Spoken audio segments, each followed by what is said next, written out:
On raconte qu'à minuit, chaque 13 novembre, la brume s'épaissit autour du vieux manoir de Saint-Rouge.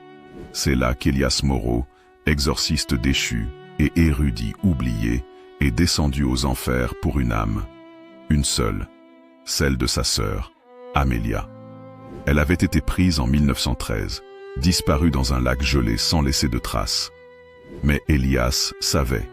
Il avait vu ses yeux se noircir, son rire devenir glaçant. Le démon Avernus l'avait marqué. Pendant 30 ans, il prépara sa descente. Grimoires anciens, pactes interdits, sacrifice de sa propre chair. Le portail s'ouvrit dans la cave, un cercle de sel souillé de sang. Là-bas, l'enfer n'était pas feu et soufre, c'était la répétition éternelle de ses regrets. Une bibliothèque d'ombres vivantes, des enfants aux yeux crevés qui récitaient ses fautes, des portes qui menaient à d'autres portes, toujours plus sombres. Avernus lui proposa un marché, l'âme d'Amélia contre la vérité sur sa propre naissance. Il accepta sans hésiter.